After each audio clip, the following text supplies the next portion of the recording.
Buenas tardes, soy Diego Collazo, alumno del máster de Diplomacias Internacionales que imparte el CEI y también representante de JEF y la nueva delegación que hemos creado aquí en la Escuela Diplomática. Antes de nada, las gracias a todos por estar hoy aquí, a los oyentes y también a los ponentes. Y también, bueno, agradecer en particular al CEI y a JEF por organizar este evento. Y antes de comenzar con la mesa redonda, quería hacer una breve introducción, ¿no?, de por qué estamos aquí.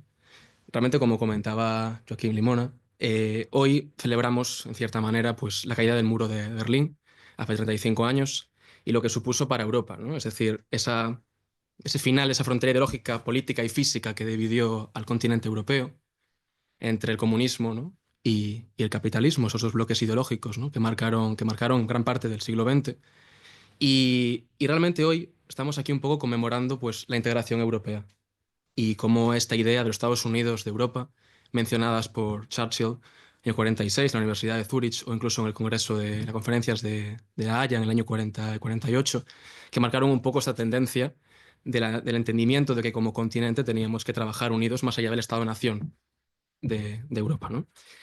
Y entonces, en este sentido, hoy tenemos el privilegio de contar con distinguidos expertos en la materia que nos van a hablar sobre cuestiones diversas, donde analizaremos los éxitos, los fracasos de esta integración.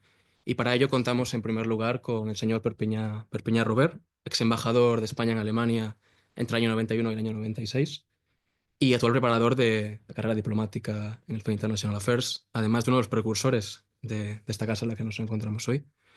También contamos con el señor Pareja, profesor e investigador del IBEI, que debe estar a punto de conectarse, y también vicerrector de la UPF y experto en las relaciones de la Unión Europea y China. También contamos con el señor Joaquín Limona, que es el director del CEI International Affairs y que ha tenido, pues, tenemos el honor de contar con él hoy para que nos explique estos temas. Así que antes de comenzar, introducir el primer bloque de la mesa redonda, que básicamente consiste en analizar cuáles creen que han sido los éxitos y los fracasos de esta integración y cómo cree que estos fracasos e éxitos han influido en la percepción que tienen los europeos de la Unión. Así que cuando quieran pueden comenzar. Sí. Bien, muchas gracias. ¿Se oye bien? ¿Se oye? Se oye. Bueno, yo, como siempre hago en esta serie de ocasiones que tengo, parece que no se oye. Solo es para... vale. Pero está encendido, ¿eh? Vale, vale. ¿Ha encendido? Bueno, yo acostumbro a dar a entender que a mis 87 años no es fácil improvisar.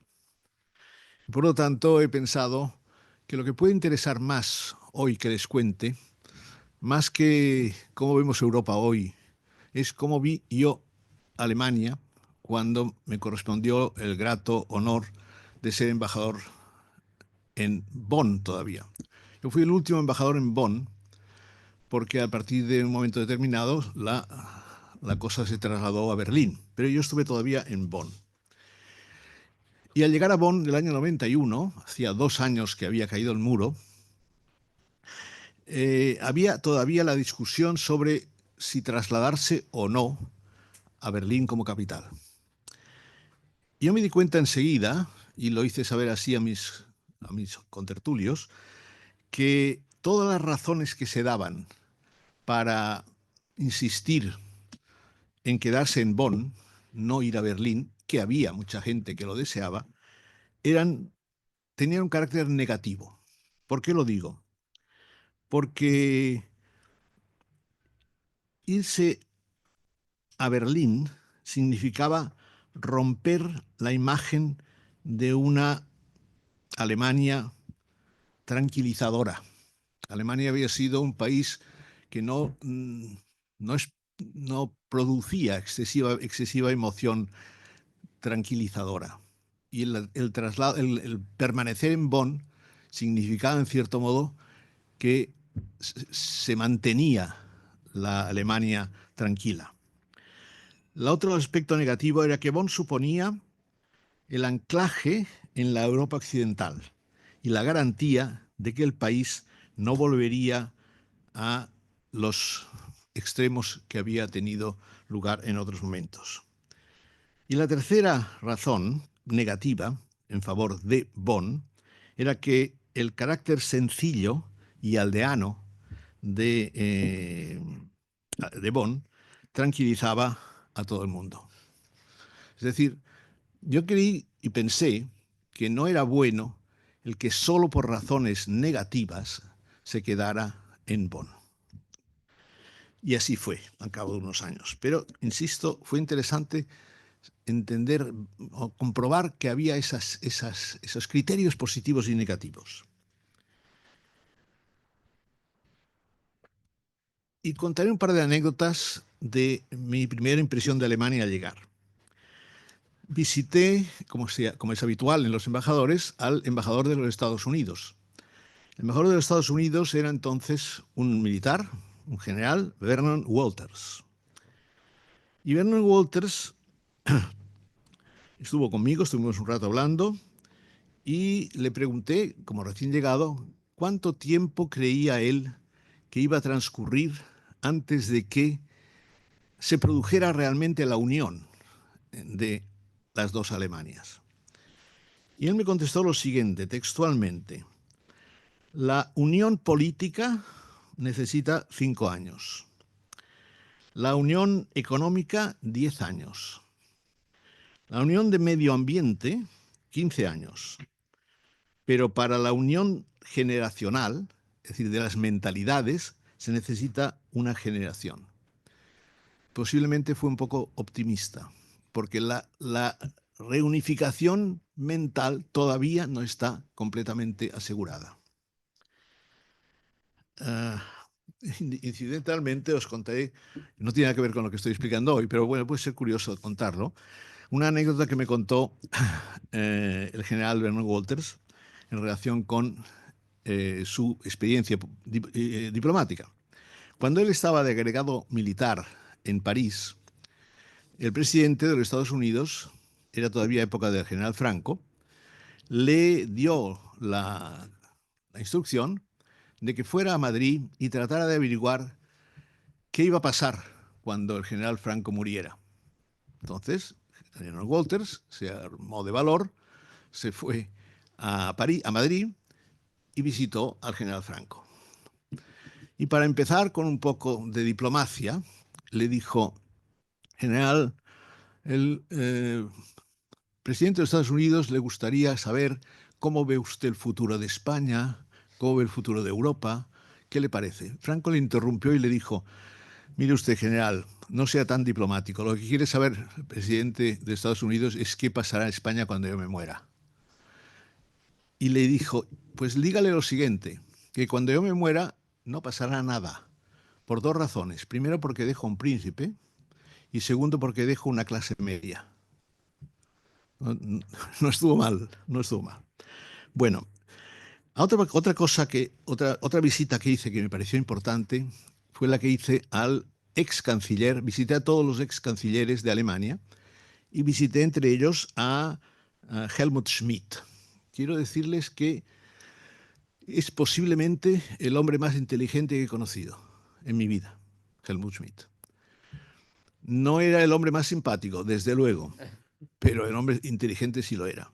Me recibió en la sede del partido y cuando llegué me dijo muy serio: mire usted, señor embajador, tengo para usted media hora, nada más. Por lo tanto, aproveche bien este tiempo. ¿Qué desea saber? Entonces yo le pregunté, le dije: señor canciller, si pudiera tener 6 horas las utilizaría con usted, pero tengo solamente media hora que me ha dicho. Quiero saber únicamente cómo ve usted el futuro de Alemania. Y me dijo: qué pregunta más absurda. Lo que tendría que preguntarme usted es cómo veo el futuro de China. Porque China es el país que dentro de 30 años nos preocupará a todos en su evolución y en su relación con el resto del mundo. Acertó, no sabemos cómo, ¿no? Perfecto. Visité también a Willy Brandt, que era ex canciller, hombre encantador, pero con él lo único que hicimos fue hablar de Felipe González, que era su gran amigo y con el que tenía una relación extraordinaria y positiva. Pero bueno, después de hablarles de Alemania y de mi experiencia en Alemania en esos momentos, vamos a hablar un poquito de el tema de la reunión de hoy, que yo al principio entendí que era solamente Alemania, veo que no. Bueno, en primer lugar, han pasado 35 años, en efecto, y no se ha producido el fin de la historia que Fukuyama había anunciado. No se ha producido este caos positivo que en aquel momento se pensó que podía ocurrir. Alemania ha perdido protagonismo histórico, pero no ha perdido protagonismo europeo, a pesar de los problemas que en estos días, en estos meses últimos está teniendo y que todos conocemos. Lo que sí ha ocurrido es lo que Helmut Schmidt me anunció, que es que tenía toda la razón y China es el gran desconocido en el fondo, pero la gran figura que todos debemos considerar como importante en este momento.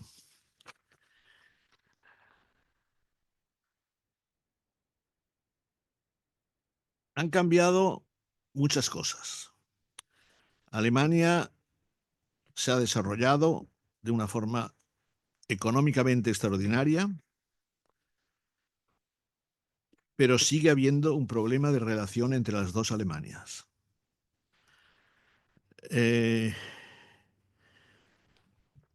Vivimos un momento de tensiones extraordinariamente agudas que no se podían imaginar cuando hace 35 años cayó el muro y todos pensamos, en efecto, que la vida nueva comenzaba. Hay un presidente de los Estados Unidos que está a punto de acceder al poder y cuyas intenciones nos preocupan, y existe un aumento progresivo de la extrema derecha en el mundo que todos estamos viviendo y padeciendo. Por lo tanto, este mundo que hemos vivido después de 35 años es un mundo con un sabor agridulce. Dulce porque hay muchas cosas que han mejorado. Amargo porque hay muchas cosas que siguen siendo difíciles de tolerar. Y como pensaba que había otros ponentes, yo con esto termino mi presentación.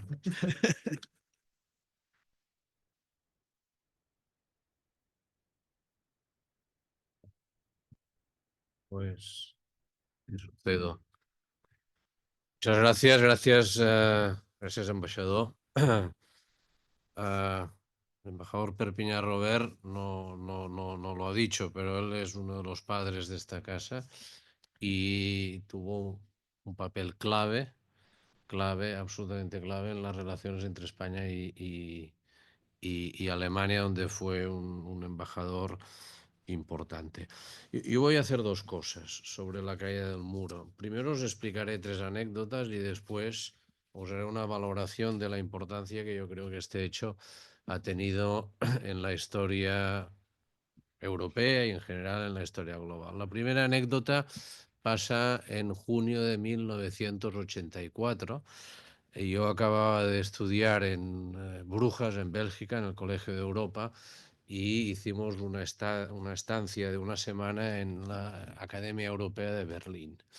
La estancia incluía una serie de seminarios y conferencias y luego una visita a Berlín Este. Pasamos a Berlín Este a través del conocidísimo Checkpoint Charlie, las películas de espías, etc. Checkpoint Charlie es un lugar común, y volvimos a Berlín Oeste con metro. Entrabas en una estación de metro, pasabas la frontera. Recuerdo que me fijé que en la parte alta de la estación habían policías con metralletas y si alguien intentaba escapar, diríamos que no dudaban en abrir fuego, ¿no?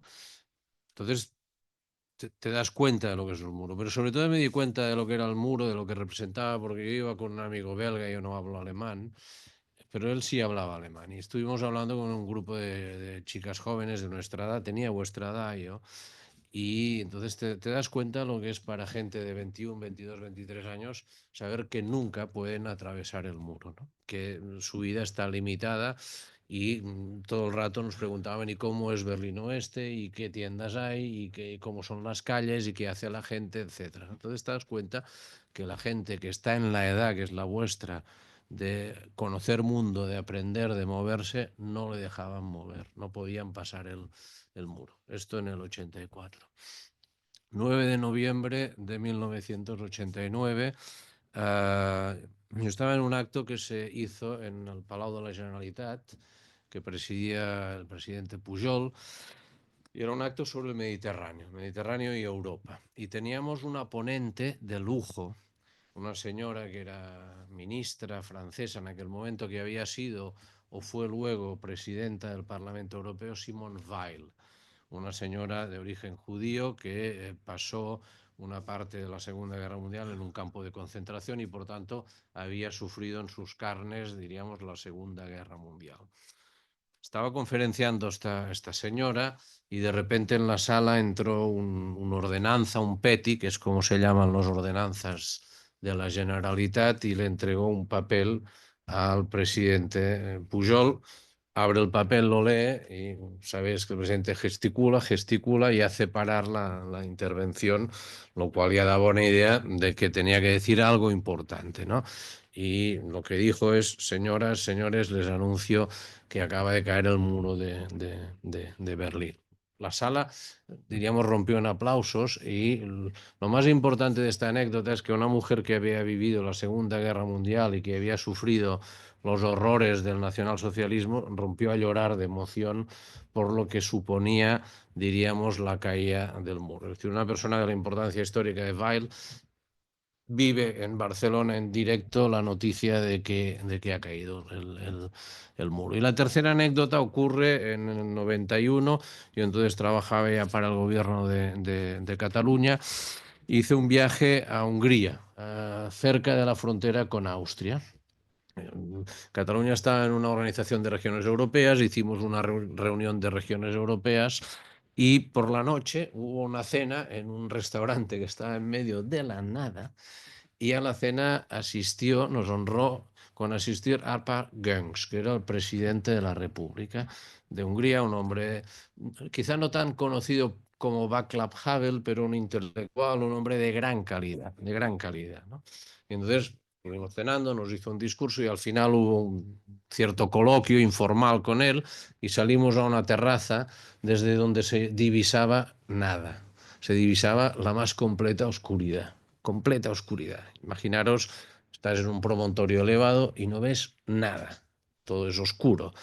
Y le preguntamos: presidente, ¿cómo es que es tan oscuro todo esto? ¿No? Y nos dijo: miren, aparte de la frontera, diríamos, el muro que había en la frontera o la alambrada que había en la frontera, en 10 kilómetros desde la frontera no se permitía ninguna edificación para evitar que la gente tuviera facilidades para fugarse. Esto era el muro de Berlín, en Berlín simbolizado, pero esto era el telón de acero, la separación entre las dos Europas. Y la caída en primer lugar, y me corregirás, embajador, es un hecho completamente inesperado, prácticamente, ¿no? Yo creo que solo hay cuando tú analizas lo que decían los expertos en la época, hablaban de una decadencia del modelo soviético a un plazo de 20 años, es decir, ya habían entrado el siglo XXI. Únicamente hubo una mujer, Hélène Carrière-Lancos, francesa, con raíces rusas, que predijo en un libro que publicó un año antes, un año y medio, que la Unión Soviética se estaba desmembrando, como efectivamente ocurrió. Pero es un hecho que desde el punto de vista de la integración europea, sabéis que nace como reacción a la Segunda Guerra Mundial y por tanto, diríamos, el hecho que marca el origen es la necesidad de crear una estructura que evite que en el futuro pueda haber una guerra fratricida entre países europeos, una guerra civil europea. Este es el hecho más importante de la historia de la integración europea, pero sin duda el segundo hecho más importante es la caída del muro de Berlín. Fukuyama fue demasiado optimista con su libro y su artículo sobre el fin de la historia, pero sí que es verdad que la caída del muro de Berlín supuso una nueva perspectiva para toda una serie de ciudadanos y países que hasta entonces habían estado bajo la dominación soviética. Y bueno, en el terreno de lo concreto, en 2004 entraron 10 estados, 8 que pertenecían a la antigua Europa central y oriental. En el 2007 entraron Bulgaria y Rumanía, en el 2013 Croacia, y ahora hay una serie de países que están. Por tanto, diríamos, ha habido una ampliación. Pero no solo esto, no solo esto. Es decir, la caída del muro de Berlín no solo ha permitido avanzar en lo que era el sueño del general de Gaulle de una Europa desde los Urales al Atlántico, por cierto, excluyendo al Reino Unido.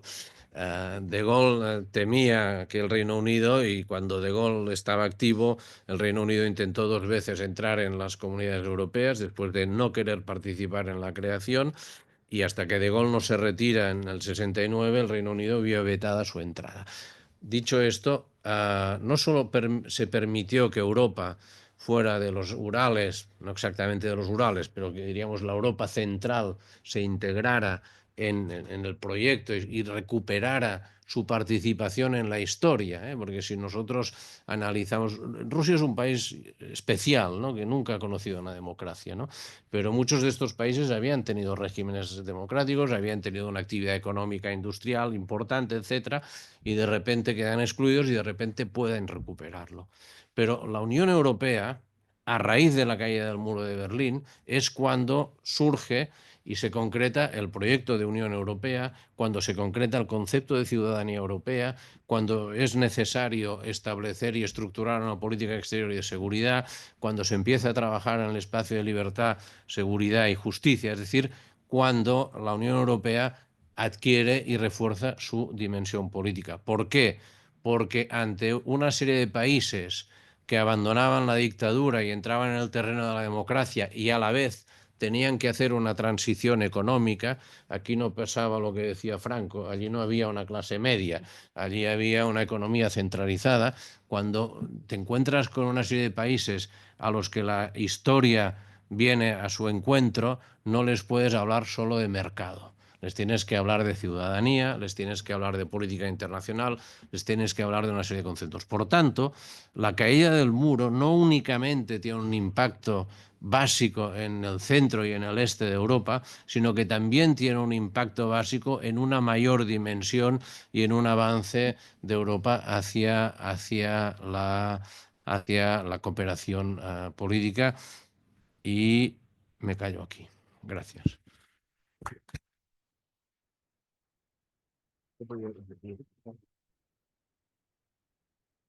A raíz de lo que acaba de contarnos el señor Limona, presidente del CEI, quería tocar 3 o 4 puntitos que él ha sugerido.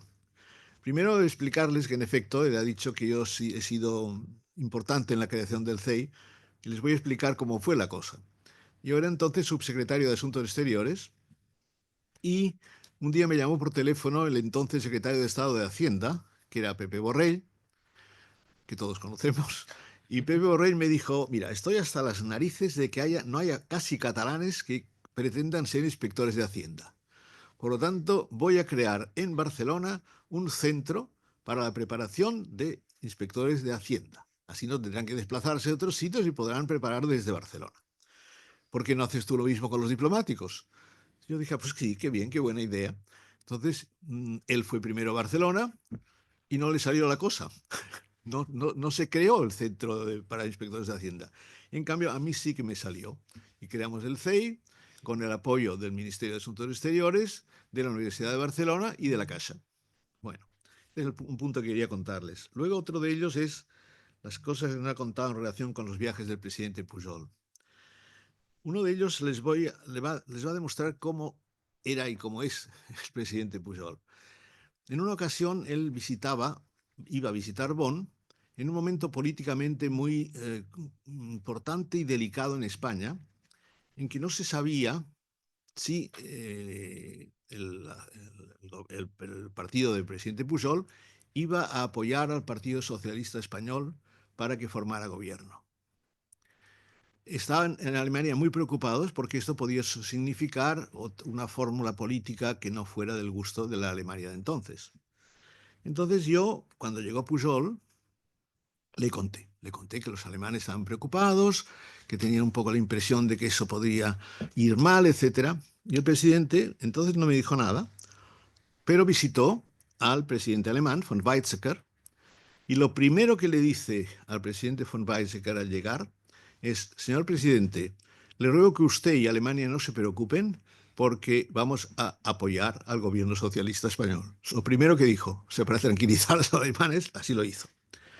Luego a Pujol, al presidente Pujol le he recibido en varios sitios, sobre todo en Hungría. En Hungría hay una serie de anécdotas, no voy a contarlas todas porque poco tiene que ver con lo actual, pero sí les voy a contar una muy interesante que demuestra lo que llegaba a ser este hombre en el mundo, en la cultura, cómo era el culto, cómo es de culto.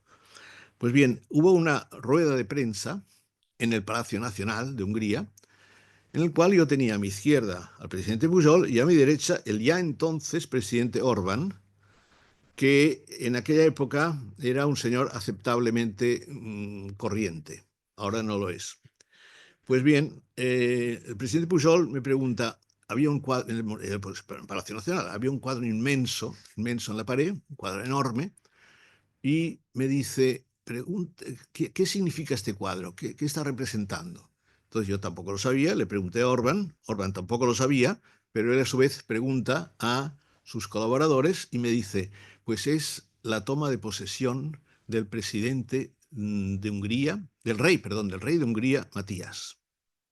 Se lo digo a Pujol, y Pujol me dice, es raro, porque en aquella época las tomas de posesiones de los reyes se hacían en el interior, y este es un cuadro que está reflejando el exterior. Se dice pronto.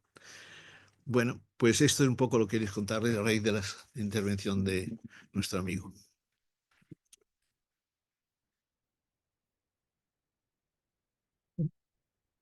Bien, muchas gracias a los ponentes. Ahora tenemos conectado ya a Pablo, ¿no? Vamos a darle la palabra. Como os comentaba el señor Pareja, es profesor investigador del IBEI y vicerrector de la UPF y experto en relaciones de la Unión Europea y China, que en relación un poco con lo que comentábamos antes, ¿no? de ese momento en el que todavía China no era una potencia, ya se hablaba de que en el futuro iba a acabar siendo la primera potencia mundial. Quería preguntarle al señor Pareja, está ya conectado, ¿no? Sí. Sí. Al señor Pareja que, bueno, que cómo ha visto él en sus...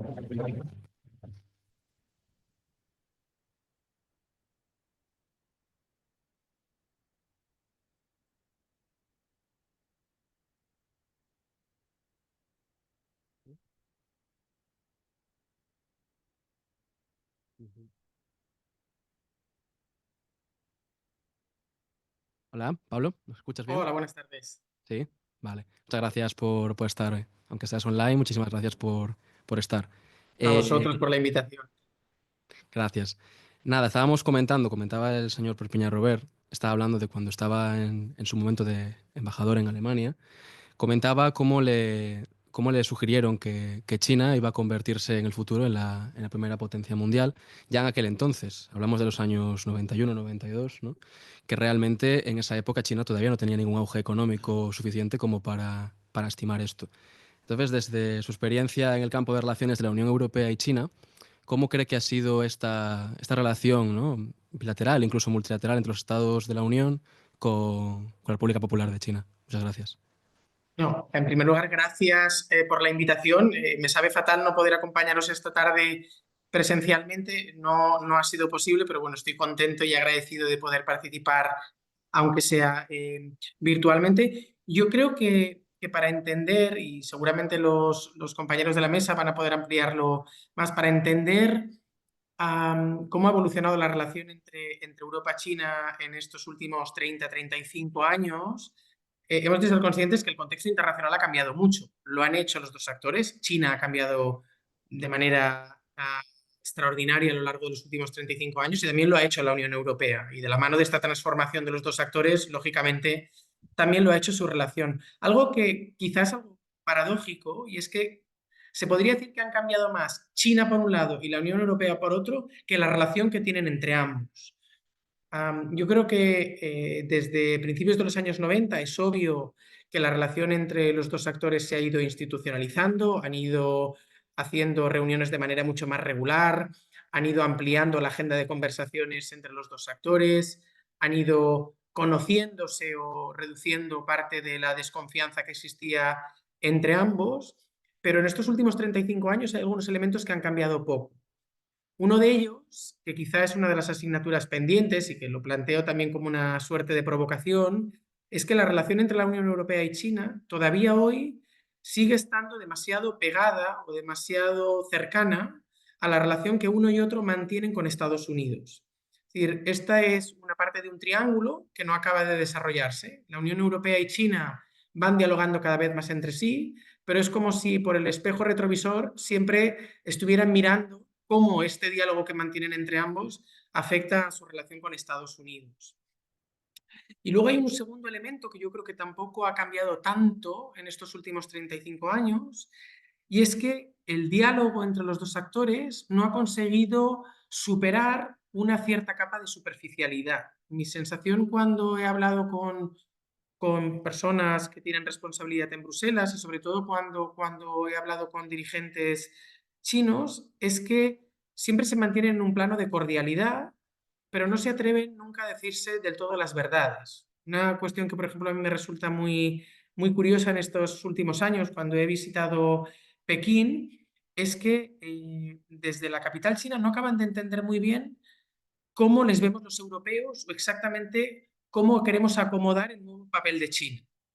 Ellos ven que les hacemos algunas peticiones, por ejemplo, pues cuál debe ser su papel en la guerra de Ucrania o cómo deben gestionar la relación con Rusia, pero nunca somos capaces de atravesar esa pared o ese espejo que nos permita decirnos de una manera mucho más abierta, pues exactamente qué es lo que nosotros esperamos en términos de democracia o qué es lo que esperamos en términos de la contribución de China a las instituciones del orden internacional o qué esperamos de China en materia de derechos humanos, y al mismo tiempo ellos no se acaban de atrever a explicitarnos qué es lo que esperan de la Unión Europea en tanto que actor separado de Estados Unidos. Entonces, yo creo que si hacemos un balance de la relación en estos últimos 30 años, podríamos decir que es obvio que ha ido madurando, se ha ido institucionalizando, se ha ido dotando de contenido, pero todavía, a pesar de que la retórica es la de asociación estratégica, la de socio privilegiado, la de partenariado estratégico, es verdad que las palabras o las expresiones han ido dando pasos, pero el contenido o el nivel de confianza no lo ha hecho al mismo ritmo. Y quizá esta es la asignatura pendiente que nos queda a futuro, ¿no? Es una relación que ha ido mejorando, pero que seguramente, dada la envergadura de los dos actores, la Unión Europea por un lado y China por otro, todavía no tiene el nivel de madurez o el nivel de sofisticación que cabría esperar de dos de los principales actores del sistema internacional en el siglo XXI, ¿no? Es un vértice del triángulo, como digo, que es infinitamente más débil si lo comparamos con el vértice que une a Estados Unidos con la Unión Europea o el que une a China con Estados Unidos. Habrá que ver, y me adelanto ya a otra cuestión provocativa, y es, habrá que ver si con el cambio de gobierno en Estados Unidos, si esto de alguna manera tiene una incidencia en la relación entre Estados Unidos y China, pero sobre todo si también afecta la relación entre Estados Unidos y la Unión Europea. Y si de resultas de este debilitamiento de estos dos vértices, Europa y China deciden finalmente emprender un diálogo que yo creo que todavía está, al menos en parte, pendiente. Pero acabo aquí para no alargarme porque me parece que es más interesante que luego lo podamos debatir.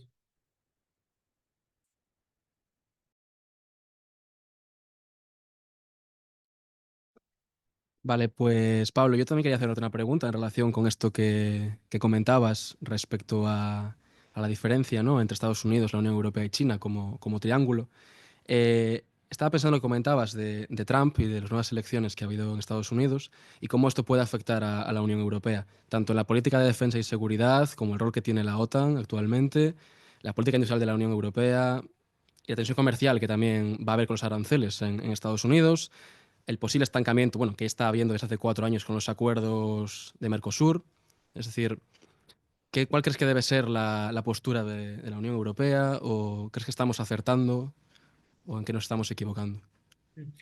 A ver, yo creo que todavía es algo pronto para saber exactamente qué es lo que tiene que hacer la Unión Europea y yo soy osado, me atrevería a decirle a la Unión qué es lo que tiene que hacer, ¿no? Pero habrá que ver primero si el discurso o la retórica un poco encendida que ha acompañado la campaña electoral de Trump se acaba traduciendo en medidas concretas, ¿no? Si tenemos que juzgar por todo lo que ha ido diciendo a lo largo de la campaña electoral, pues cabe esperar que subirá los aranceles a China, que obligará a los europeos a implicarse de manera mucho más activa en el mantenimiento de la OTAN, que presionará a los europeos para que hagan concesiones comerciales, que seguramente su nivel de compromiso con las organizaciones multilaterales será menor. Es decir, si juzgásemos la retórica, es evidente que la Unión Europea tiene que replantearse los cimientos de su relación con Estados Unidos, y además lo tiene que hacer en un contexto en el que ya no cuenta con el Reino Unido, que no dejaba de ser un socio privilegiado en las relaciones con Estados Unidos, y en un contexto en el que a nivel interno la Unión Europea pues también atraviesa un periodo convulso, ¿no? Tenemos el ascenso de algunos gobiernos iliberales, tenemos una situación de dificultad económica en algunos países y un apoyo al movimiento europeo que sigue siendo fuerte, pero que en parte se ve cuestionado por el ascenso de algunos grupos de extrema derecha, ¿no? Entonces, la Unión Europea en este contexto tiene que hacer un difícil equilibrio. Y es que por una parte tiene que intentar encontrar esos mimbres que desde el proceso interno le permitan hablar con una voz más firme, más decidida, más proactiva en las relaciones internacionales, y por otro, cómo responder a Estados Unidos sin acomodarse del todo.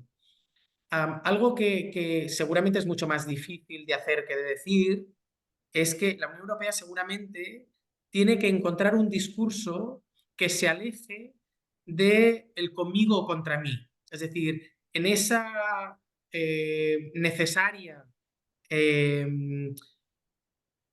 adaptación a lo que es la nueva situación de Estados Unidos, la Unión Europea tiene que ir con mucho cuidado de que sus movimientos no parezca que suponen un acercamiento hacia China, y a la inversa, cualquier gesto que haga hacia China no tiene que ser interpretado en clave de cómo afecta la relación con Estados Unidos. Y aquí la Unión Europea es donde seguramente se está jugando las castañas. Yo creo que el desafío más importante que tiene la Unión Europea, ahora que ya tiene los instrumentos, es el de articular una política exterior o una estrategia exterior que sea no solamente más proactiva, sino sobre todo mucho más autónoma y que no sea tan reactiva en relación con Estados Unidos y con China. La Unión Europea tiene que encontrar su espacio. Lo tiene que hacer en un contexto internacional muy distinto del inicio de los años 90. El momento en el que se definieron buena parte de los instrumentos que hoy existen es muy distinto al actual. Y esto también pasa por una reevaluación de cuáles son las estructuras. Seguramente la Unión Europea tiene que dotarse de un cuerpo diplomático mucho más ágil, tiene que adaptar la manera en que conduce la diplomacia internacional, tiene que replantearse también de qué manera y cómo interactúa con otras regiones del planeta, porque no lo olvidemos, su relación con China o con Estados Unidos también en buena medida pasa por otros lugares que están muy lejos de Pekín y de Washington. Entonces, yo creo que la llegada de Trump al poder abre muchas incógnitas. Seguramente no abre un escenario muy nuevo, pero sí obliga a la Unión Europea a culminar un proceso que comenzó en el mandato anterior de Trump, pero que no llegó a culminar porque al final un poco el mandato de Trump fue mucho ruido y pocas nueces, es decir, dijo más cosas de las que luego acabó haciendo, y como no fue reelegido, la Unión Europea tuvo la oportunidad de reajustar algunas de las cosas, y al final esa presión que tenía desapareció, y entonces eso ha actuado como freno. Pero yo creo que estamos ante un escenario distinto en el que la Unión Europea sí o sí va a tener que replantearse algunas de las pautas o de las prácticas que venía practicando hasta ahora.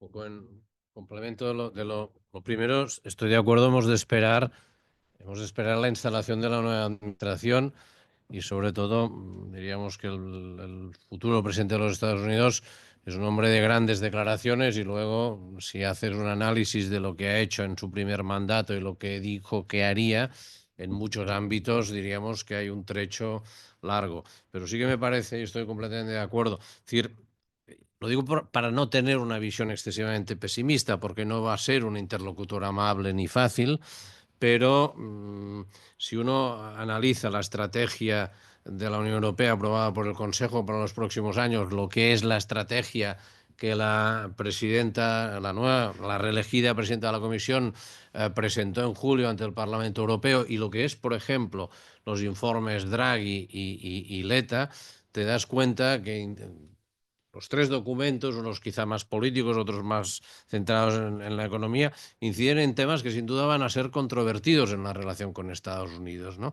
Y en los que la Unión Europea tendrá que hacer, y estoy completamente de acuerdo, un esfuerzo importante para tirar adelante iniciativas que le permitan ganar competitividad, que le permitan ganar autonomía estratégica, etcétera, etcétera, ¿no? Entonces, cuando tienes un escenario incómodo, a veces tienes la energía, diríamos, aunque sea una energía inicialmente negativa, la energía para tomar decisiones que cuando el escenario es mucho más cómodo te cuesta más tomar. Hemos de ver lo que pasa, porque por otra parte hay algunos países y los resultados electorales arrojan, diríamos, la aparición y consolidación de fuerzas que son populistas y que, además de otras características, diríamos, son más bien poco pro-europeas, pero es un escenario abierto y de entrada hemos de esperar unos meses a ver qué hace la nueva administración. En los nombres que han circulado hay algunos que realmente, diríamos, son complicados, y hay otros que tienen perfiles quizá que desde alguna óptica uno puede pensar que se va a entender con ellos, porque es gente más pragmática. Pero bueno, insisto que yo lo veo también como un reto, y como, no un reto fácil, pero un reto es una oportunidad. Yo quisiera, en relación con el tema que todos tenemos en la mente, que es el futuro de las relaciones internacionales con Trump, hablar de la OTAN. Una de las cosas que más me ha preocupado de sus iniciativas, sus ideas, es que posiblemente está pensando en descender claramente el compromiso de los Estados Unidos con la OTAN. Y a mí me parece que esto es peligroso. Esto es sumamente peligroso porque la OTAN sigue siendo un factor importantísimo en las relaciones internacionales. Y esa idea de Trump, espero que no se produzca, que no se llegue a la realidad, pero me preocupa profundamente. No, sí, completamente. La situación en la que estamos actualmente, la Unión Europea necesita una acción conjunta, ¿no? Una acción fuerte, que es un poco la solución que teníamos en esta mesa redonda, ¿no? Buscar un poco hacia dónde vamos, ¿no? Hacia dónde va Europa después de la caída del muro de Berlín, esos 65 años que han pasado. Y como adelantabais un poco, bueno, todos los ponentes realmente respecto al populismo actual, ¿no? Que está consolidándose, por ejemplo, la extrema derecha como tercera fuerza en el Parlamento Europeo.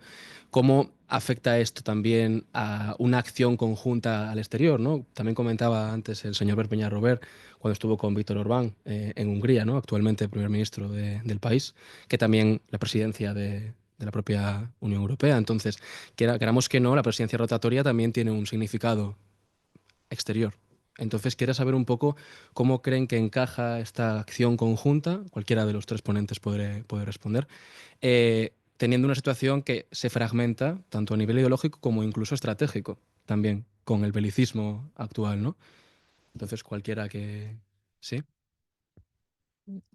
Cualquiera de los tres ponentes puede comentar. Si quiere Pablo, Sí. ¿vale?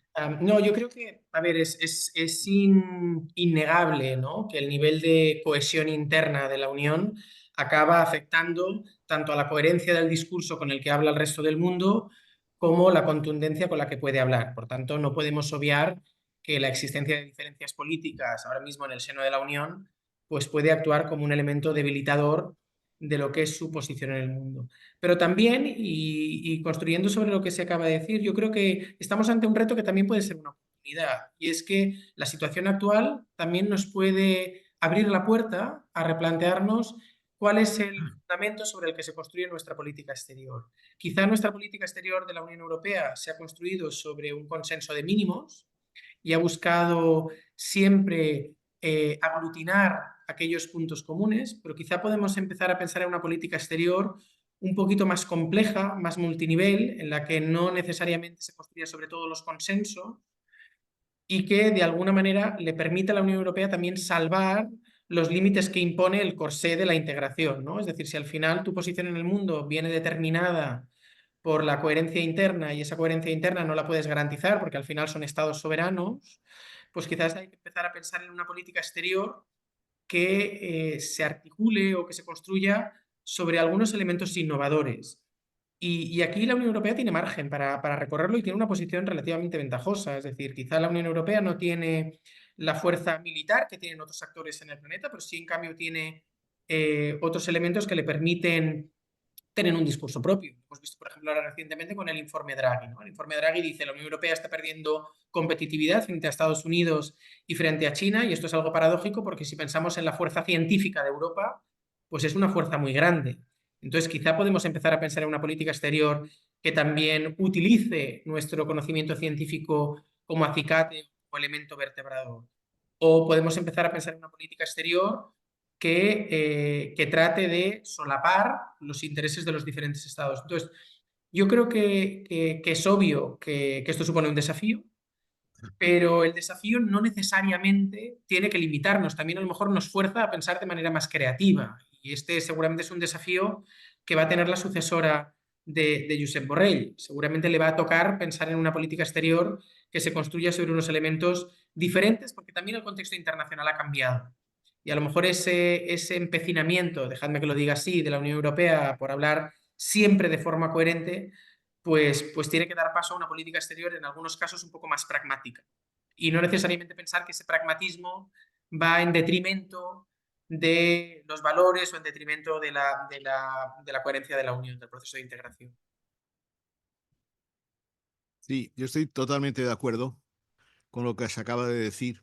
Lo que pasa es que estamos volviendo a pensar en algo que en un momento determinado se planteó en la construcción europea. Era si la ampliación tan extraordinaria de miembros no hacía imposible una acción común masiva. Es decir, démonos cuenta de que existen dentro de la actual Unión Europea tales diferencias en presencia de populismos, en relaciones con los Estados Unidos, en actitudes en relación con la guerra de Ucrania, que piensa uno que va a ser muy complicado el transformar, adecuar la política exterior de la Unión Europea en un contexto tan complejo y tan complicado. Yo también estoy completamente de acuerdo, ¿no? Lo que ocurre que la política exterior es, diríamos, de los ámbitos más sensibles aún de la soberanía de los estados, ¿no? Y no sé si será posible. Estoy de acuerdo, que hemos de pensar en soluciones imaginativas, de manera que un Estado...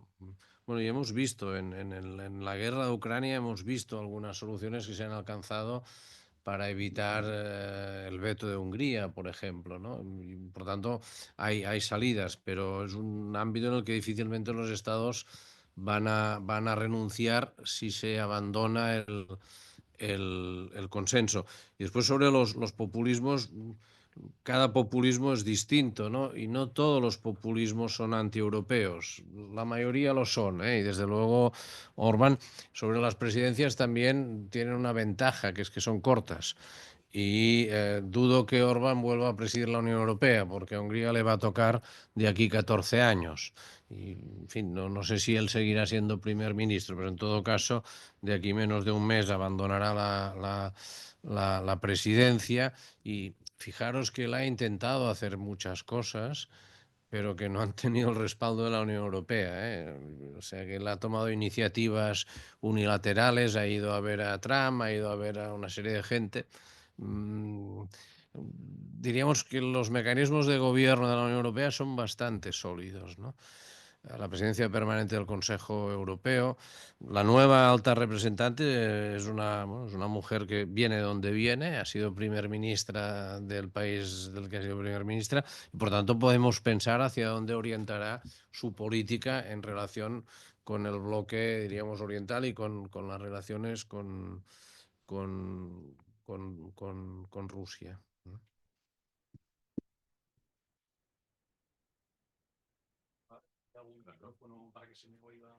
Bueno, luego habrá un turno de preguntas en cuanto acabe Pablo, pero si quieres... Sí. Después le daremos el turno de palabra, ¿no? Al público para que pueda intervenir. Entonces, Pablo, si quieres añadir algo más respecto a lo que comentaba el señor Limona y Perpiñán Robert. No, estoy completamente de acuerdo. Yo creo que hemos hablado de algunos actores, hemos hablado de China, hemos hablado de Estados Unidos. Es evidente que en este reajuste de la política exterior europea, yo creo que también nos equivocaríamos si la seguimos pensando en términos de las relaciones con las grandes potencias o las superpotencias, ¿no? Evidentemente habrá que considerar también la relación con Rusia, pero yo creo que en ese reposicionamiento, en esa redefinición del papel de la Unión Europea, seguramente también hay que mirar un poco más hacia el sur, y nuestras relaciones con América del Sur, nuestras relaciones con África y nuestras relaciones con algunas regiones de Asia, pues seguramente también necesitan de una cierta revisión, necesitan de un planteamiento mucho más ambicioso. Yo creo que la Unión Europea ha pecado en algún momento, no sé si decir de timorata o de excesivamente prudente, y quizá también tiene que empezar a hacer unas apuestas un poquito más arriesgadas. Y en ese sentido, sin caer en el pesimismo, es verdad que no es una tarea fácil, no será una tarea que se pueda completar en un periodo corto de 5 o 6 años, pero sí que yo creo que se abre una oportunidad en la que, si la Unión Europea sabe leer y aprovechar bien los escenarios que se van abriendo, ¿no? El distanciamiento de Estados Unidos del orden liberal que siempre ha defendido, las dudas que tiene China respecto a jugar una hegemonía mucho más activa en los próximos años, pues la Unión Europea tiene un pequeño espacio que le puede permitir no jugar un papel mucho más determinante, pero sí por lo menos consolidar la posición de la que ha disfrutado en los últimos años. Yo creo que seguramente la Unión Europea no puede ahora mismo aspirar a muchísima más cuota de poder, pero sí que puede aspirar a consolidar la cuota de poder que tiene y a ejercerla de una manera mucho más efectiva para sus propios intereses y para los intereses que considere que son para el orden. Vale, muchas gracias, Pablo. Bueno, ya para terminar, y luego antes de pasar el turno de preguntas al público, quería hacer una pregunta al aire, que es ¿cómo ven Europa dentro de 10 o 20 años? Lo digo porque en esta sala la mayoría somos generaciones jóvenes, entonces también tenemos un poco de intriga, ¿no? De saber si vamos a evolucionar, si vamos a retroceder en lo que hemos avanzado hasta el día de hoy. Y no, es una pregunta que cualquiera de los tres puede... Yo, como soy un hombre mal informado, lo veo con optimismo. Bromas aparte, pero Yo, como también soy mal informado, lo veo con pesimismo. Es verdad. tú debes estar mejor informado que yo. Yo veo difícil el que las cosas mejoren. Tenemos por delante un presidente norteamericano con quien no nos fiamos, de quien no nos fiamos en absoluto, y ojalá nos equivoquemos. Tenemos por delante en este momento dos guerras, una en Europa, la otra muy cerca de Europa, en circunstancias dramáticas ambas y sin una solución lógica y fácil para ninguno de los dos. Todos estos elementos seguirán existiendo dentro de 10 años. Por eso soy pesimista. Pablo, si quieres añadir algo, ¿cómo ves Europa dentro de 10 o 20 años? Yo creo que voy a intentar forzarme a ser optimista. Y yo creo que estoy de acuerdo. Creo que salvo sorpresa, el contexto internacional que viene en los próximos años no hace vaticinar que la posición de la Unión Europea vaya a mejorar de manera muy notable, y tampoco cómo se han ido desarrollando unos sistemas políticos dentro de la Unión, pues el futuro ahora mismo no parece especialmente prometedor. Pero hay un elemento que quizás es esperanzador, y es, y me acojo a lo que planteabas ahora de la juventud de muchos de los que estáis en la sala, y es, yo que no soy tan joven como vosotros, pero que quiero pensar que todavía lo soy, seguramente hemos crecido, muchos de nosotros, los que tenemos 40 y pocos o menos, hemos crecido en un país que es democrático, hemos crecido en un contexto en el que la Unión, sobre todo desde principios de los años 80 y los 90, ha ido ganando posiciones y de alguna manera hemos dado por segura a la Unión. Quizá nos hemos confiado en exceso y esto a veces nos lleva a olvidar las enormes ventajas que comporta la Unión y nos hace ver quizá demasiado los límites, las incoherencias, las contradicciones que pueda tener, ¿no? Yo creo que no podemos olvidar que uno de los grandes méritos o uno de los grandes logros de la Unión es que ha ofrecido a varias generaciones de europeos un sueño o un proyecto sobre el que construir. Y esto no es baladí, no es algo menor, más allá de los intereses económicos que haya podido comportar, más allá de las ganancias que haya podido suponer para algunos de los países miembros, es obvio que ofrecer un sueño, una ambición o una imagen sobre la que poder construir tiene un valor muy importante. Entonces, seguramente esta situación en los próximos años obliga a las generaciones más jóvenes a renovar ese contrato, a renovar ese compromiso, porque les va a forzar a tener que reinventar ese gran proyecto que ha sido la Unión. Entonces, intentando ser optimista, yo creo que el futuro no es especialmente esperanzador, pero a veces de las situaciones críticas o de las situaciones duras surge una creatividad o surge un nuevo compromiso que permite a la Unión volar con otro ritmo, volar con otro tipo de espíritu. Pero eso va a depender también de en qué medida la Unión sea capaz de apelar a esta generación más joven, de embarcarla en este proyecto, de hacerle sentir que el proyecto también es suyo, que el proyecto no es algo que le venga dado, no es una constitución otorgada. Al final la Unión Europea la hacemos entre todos. Si esas generaciones más jóvenes están dispuestas a implicarse, a renovarla, y la Unión Europea es lo suficientemente flexible como para acomodar estas presiones, pues seguramente hay más esperanza. Algo que es evidente, ¿no? También algo que nos tiene que hacer reflexionar es la Unión Europea, según cómo a veces parece que es un proyecto de, perdonadme que lo diga así, de señores mayores. Y es incapaz de hablar a la gente más joven de los problemas que tiene. Es decir, la Unión Europea tiene que tener un discurso mucho más ambicioso en materia de vivienda, tiene que tener un discurso más ambicioso en materia de lucha contra la emergencia climática, o tiene que ser mucho más activa en la defensa de unos valores que las generaciones más jóvenes pues ya hacen más suyos. Entonces yo creo que en ese renovar el contrato encontraremos una de las claves para saber si podemos ser más o menos optimistas. Dejadme que lo diga de esta manera. Es decir, yo ahora mismo no me atrevo a decir si soy optimista o pesimista. De momento, prefiero ser paciente, que es una manera de ser pesimista, pero por lo menos prefiero ser paciente.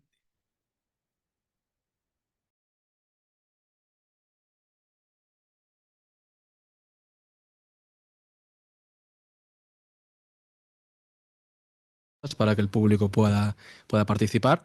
Así que quien tenga una pregunta, pues puede... Le pasamos el micrófono, ¿no? Para que vayan... ¿Sí?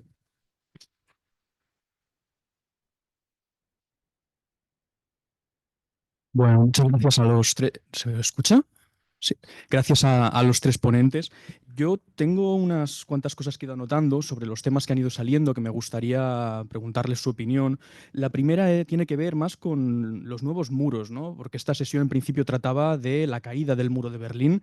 Entonces, la primera pregunta que yo querría lanzar es ¿cómo valoran los ponentes el hecho de que la nueva administración entrante a partir de la toma de posesión de Donald Trump se haya comprometido a acabar con la guerra de Ucrania? ¿Qué puede pasar con estas regiones de Lugansk, Donetsk, Zaporilla, Jersón, Crimea?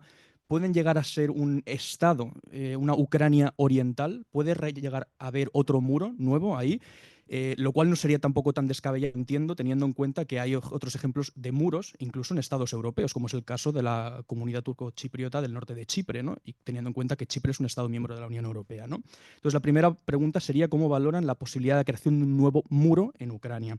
La segunda es sobre la comunidad política europea, porque se ha hablado de la política europea de vecindad, en concreto, con la toma de posesión de Kallas, ¿no? Como nueva alta representante. ¿Cómo valoran la función de la comunidad política europea en un futuro, teniendo en cuenta que gran parte de estas funciones, que en principio cuando la lanzó Macron, en realidad eran funciones que ya estaban siendo asumidas por el Consejo de Europa, ¿no?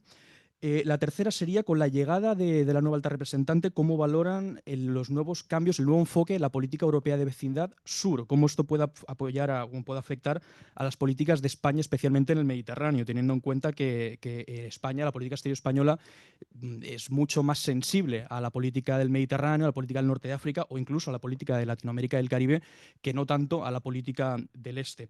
Y por último, una cuestión ya más relativa a lo de los jóvenes, porque se ha dado por supuesto que los jóvenes son claramente europeístas, y permitidme dudarlo, porque es cierto que quizá en Barcelona, bueno, es una ciudad bastante cosmopolita, es cierto que en las grandes ciudades hay un movimiento bastante europeísta, pero bueno, también permitidme dudarlo si realmente esto es extrapolable a otras regiones, principalmente rurales, ¿no? En las que la extrema derecha, los principales apoyos que está recibiendo son por parte de las nuevas generaciones.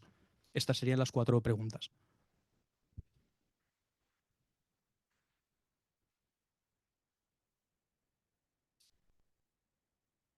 Bueno, es difícil contestar estas preguntas, prácticamente imposible.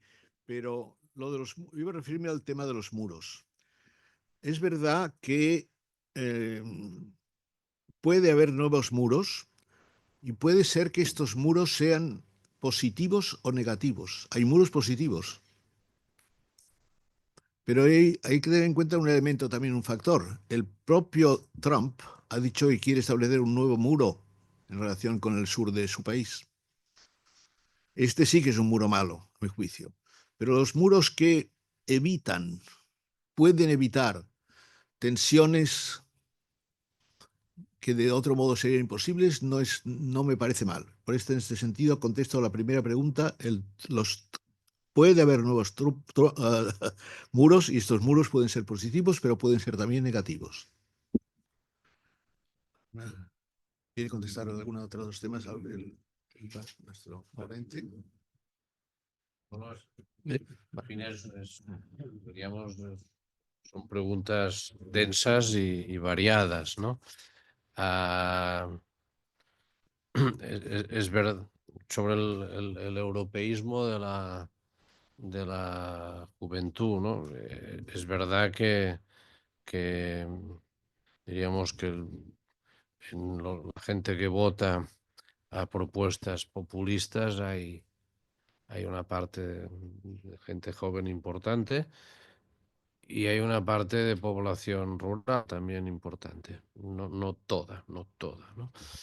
Yo creo que la pregunta clave a hacerse, es evidente que el populismo, sea de extrema derecha, que es el que ahora abunda más, o de extrema izquierda, que también lo hay, y también dicen tonterías.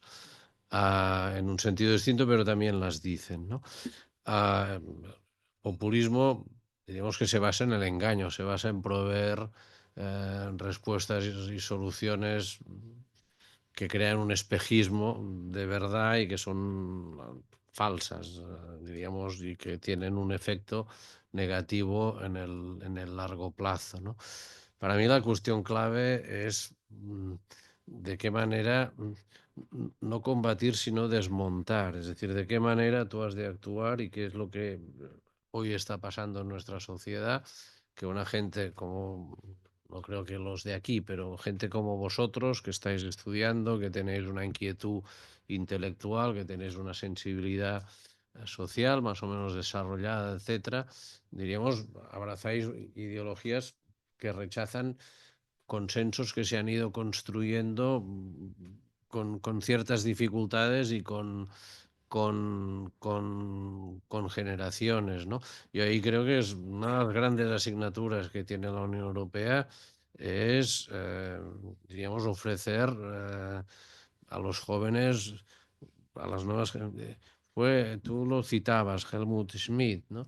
Un canciller de una inteligencia extraordinaria, pero además de hablarte de China, él dijo una cosa premonitoria.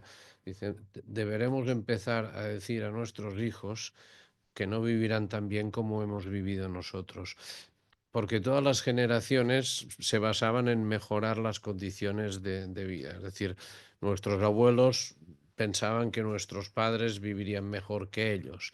Nuestros padres, y hablo de mi caso, en vuestro caso ya es completamente, yo sería vuestro padre, por así decirlo. Pensaban que nosotros viviríamos mejor. Y ahora esto es algo que se ha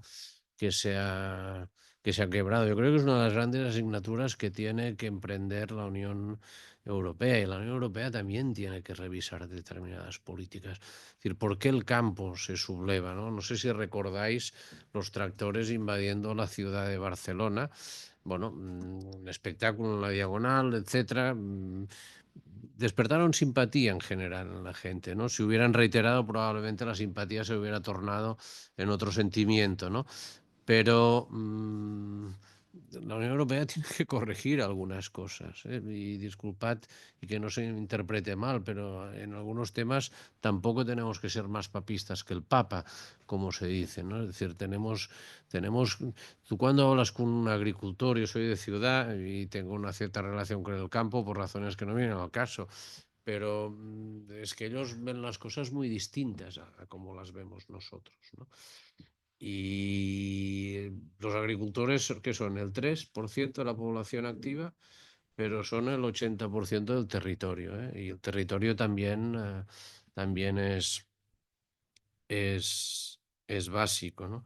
Y lo demás, pues, bueno, lo de Ucrania, claro, Ucrania empieza, y disculpadme y que nadie me interprete mal, empieza a ser una guerra larga, ¿no? El mes de febrero, el 14 de febrero, si no me falla la memoria, o 24, va a hacer 3 años que Rusia entró en territorio ucraniano. Y es una guerra, yo no entiendo nada temas de seguridad ni militares, pero da la impresión que está un poco estancada, con avance, con un retroceso, etcétera, ¿no? Entonces yo creo que ahí tiene que entrar la diplomacia. La diplomacia tiene que jugar un papel importante. Los milagros, el de arriba, Trump, los milagros que promete, diríamos, ya hemos visto Corea del Norte después de sus reuniones y su amor por el líder, el gran norcoreano, lo que ocurrió, ¿no? Pero algo tiene que pasar, algo se tiene que mover. Yo creo que incluso el propio Zelensky, diríamos, está abierto a buscar algún tipo de solución. Ahí hay unas Naciones Unidas fuertes, un multilateralismo fuerte, podría jugar un papel básico. Naciones Unidas pueden proveer soluciones que no den ni victorias ni derrotas y que permitan, diríamos, avanzar en una pacificación de una zona que es especialmente sensible para Europa. Y perdonar si me he extendido demasiado. Cuanto a la nueva alta representante, que has citado, ahí sí soy optimista.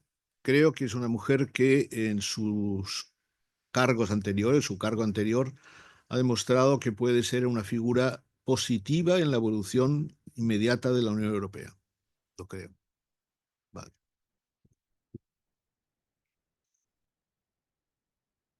Vale, Pablo, si quieres añadir algo a alguna de las 4 preguntas que ya han Sí, comentado. no, y gracias, no lo puedo ver, pero gracias por las preguntas. Solo por ahondar sobre la cuestión primero de las fronteras o de los muros, yo creo que en realidad la pregunta la tendríamos que ampliar en foco. Es decir, ¿existe el riesgo de que se construyan nuevas fronteras en los próximos años, un poco emulando lo que ocurrió con el muro de Berlín?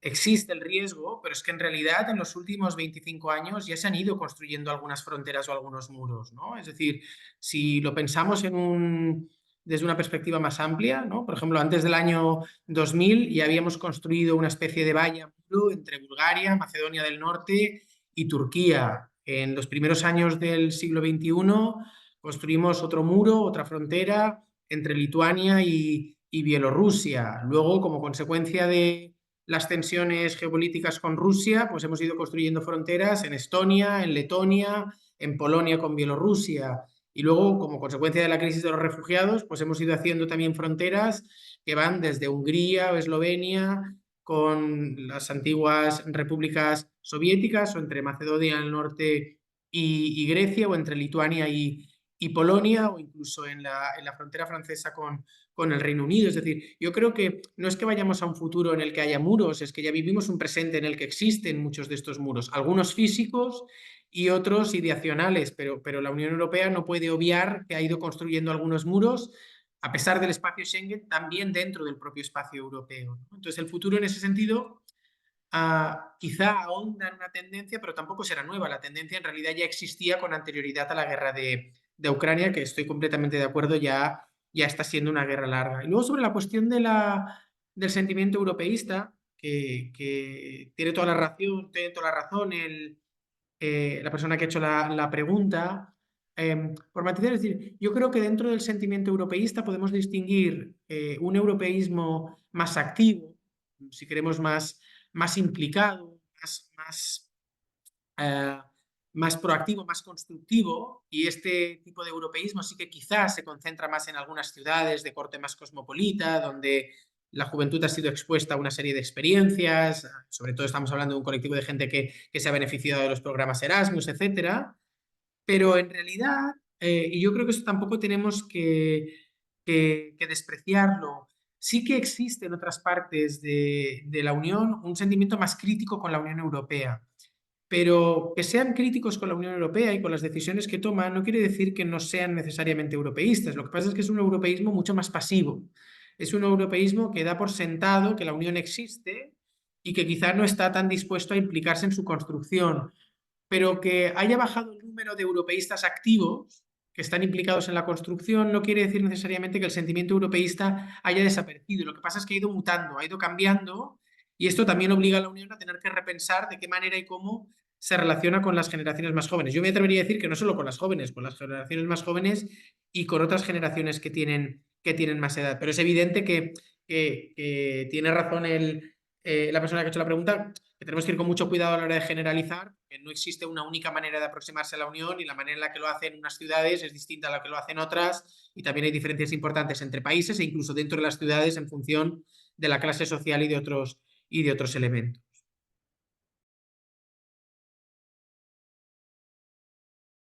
O dos más como mucho para que... Bueno.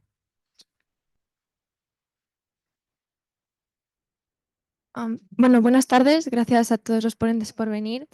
Yo tenía una pregunta que ha surgido a partir de la última parte que hemos comentado sobre el futuro de la Unión Europea. Estoy de acuerdo en que necesitamos una especie de regeneración para modernizar de alguna manera el proyecto europeo, para que, en primer lugar, haya como más creyentes, digamos, y que potenciemos y que lleguemos al potencial que sabemos que podemos tener como europeos. El conflicto que creo que veo es que una de las posibilidades para llegar a este objetivo sería el de conceder un poquito más de capacidades a la Unión Europea, en términos de vivienda, sociedad, economía, política, demás.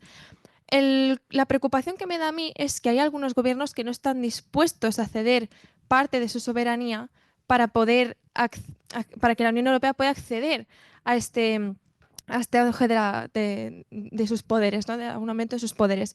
Por tanto, mi pregunta sería, ¿cómo creéis que puede afectar, en qué medida puede afectarnos esta negación a ceder soberanía?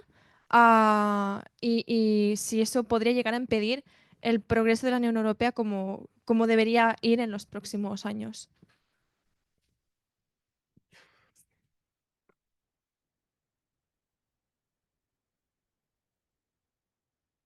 Es una pregunta difícil de contestar, porque evidentemente las posibilidades de que los elementos que se niegan a reconocer la necesidad de una adaptación a las necesidades del futuro están ahí, y los resultados electorales de los últimos años no van en la buena dirección.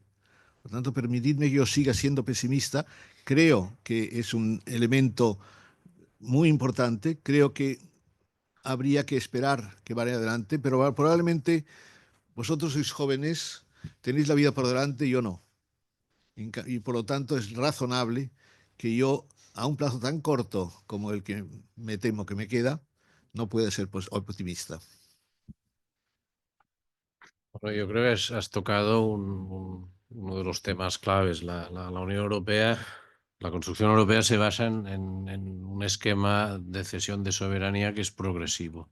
Es decir, Europa es una transformación de tal dimensión que no se puede imponer el resultado final si no es a través de un periodo largo, y además el resultado final tampoco se sabe muy bien, porque cuando se creó la Unión Europea nadie se preocupaba de la protección de los consumidores, nadie se preocupaba del medio ambiente, nadie se preocupaba de la cooperación al desarrollo, por supuesto el cambio climático era algo que estaba nadie ya...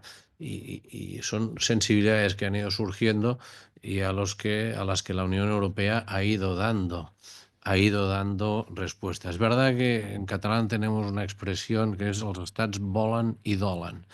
Por una parte quieren que la construcción europea avance y por otra parte se resisten a ceder soberanía, sobre todo en aquellos ámbitos más sensibles como puede ser la política exterior, la política de defensa, la fiscalidad.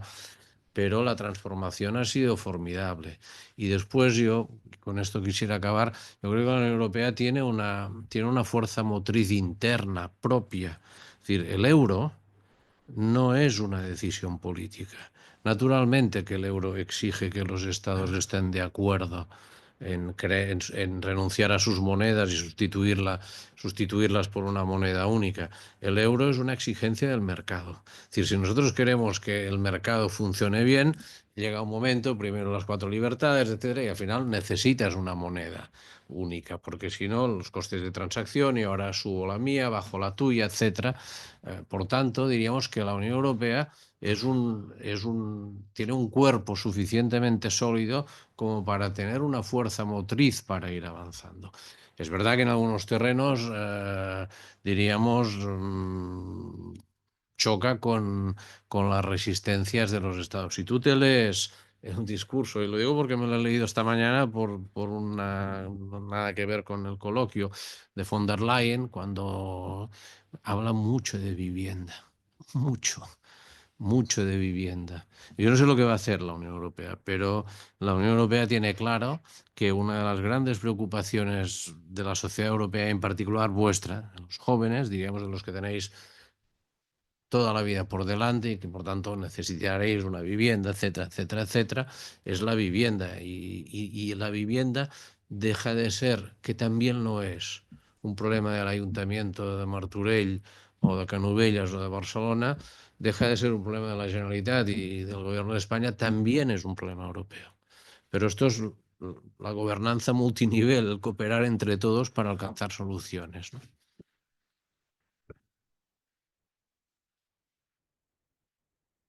Sí. Pablo, si quieres contestar también a la pregunta. Gracias por la pregunta, que es muy interesante. A ver, yo creo que es cierto que la dificultad que están mostrando algunos estados para ceder soberanía supone como mínimo una ralentización del proceso de integración europea, pero creo que tampoco debemos caer necesariamente en el pesimismo, por 2 razones principales. Primero, porque no toda la integración o no todo el proceso de construcción europeo pasa por la cesión de soberanía. Hay una parte de este proyecto que no implica necesariamente ceder soberanía y, por tanto, se podría seguir avanzando en una mayor cooperación, en una mayor coordinación, en la creación y la multiplicación de sinergias entre los estados sin necesariamente tener que pasar por la cesión de soberanía. Y luego, otra segunda razón tiene que ver con el hecho de que a veces los estados no pueden controlar todos los procesos, tampoco el proceso mediante el cual ceden la soberanía. Es verdad que ante los momentos de incertidumbre, los estados tienden a responder con aquello que hemos caracterizado como la política de frontera, el border politics que dicen los ingleses, ¿no? Cuando están ante una situación de incertidumbre, tienden a cerrar fronteras. Lo vimos claramente en el contexto de la pandemia, ¿no? Aunque cerrar las fronteras poco aportaba a gestionar la pandemia o la crisis sanitaria a la que nos enfrentábamos, los estados ante un momento, ante un lenguaje que no sabían decodificar, lo que hacen es volver al lenguaje que saben hablar. Cierran fronteras y de esta manera pretenden, sobre todo, ganar tiempo. Porque luego, pasados unos años, esa negativa inicial a compartir soberanía se ha traducido en una mayor cesión de algunas de las parcelas de la soberanía. Con lo cual, yo no creo que la negativa de los estados necesariamente nos tenga que llevar a la conclusión de que no lo van a hacer, porque en algunos casos, a veces a regañadientes, tienen que hacerlo. Y luego hay otro elemento que tampoco podemos obviar, y es que el proceso de integración europea, no nos engañemos, una buena parte se ha construido desde la voluntariedad, pero también en parte se ha construido desde el activismo, del activismo judicial del Tribunal de Justicia de la Unión Europea, desde el activismo de la Comisión y del Consejo, con lo cual es evidente que hay un desafío, pero creo que no está todo perdido. Creo que todavía hay partidos, si me permitís que utilice el símil. Creo que no tenemos por qué caer en el pesimismo de pensar, ostras, ante la negativa de los estados difícilmente podremos avanzar en la integración. Yo creo que la integración ya tiene, se ha dicho, una dinámica propia, una fuerza motriz, que contestarla tampoco es fácil. Y aquí los estados van a tener que hacer también algunos equilibrios si quieren frenar el proceso de integración. Y hoy en día casi es más difícil frenar el proceso de integración que dejarlo avanzar a la velocidad crucero a la que va avanzando. El esfuerzo que hay que hacer y las energías que hay que dedicar son muy grandes como para que un Estado solo pueda frenar el proceso de integración, porque este ya avanza casi con una lógica propia. Bueno, muchas gracias, Pablo. Muchas gracias a los ponentes. Gracias a todos por estar aquí, en especial al CEI.